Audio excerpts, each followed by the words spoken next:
Hindi mo kailangang patunayan ang sarili mo sa lahat ng tao. Hindi lahat maintindihan ng mga pangarap mo.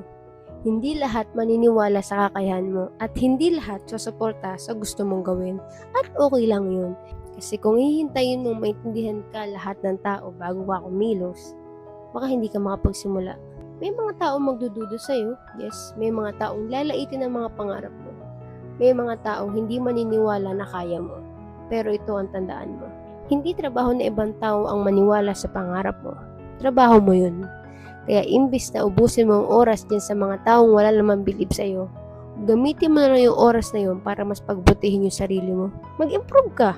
Dahil sa huli, hindi mo naman kailangan ipaliwanag yung tagumpay mo eh. Makikita na lang nila yun. At kapag dumating yung araw na yun, maaalala mo na hindi ka dumating sa point na yun dahil pinaniwala mo sila. Nagtagumpay ka dahil naniwala ka sa sarili mo. Diba?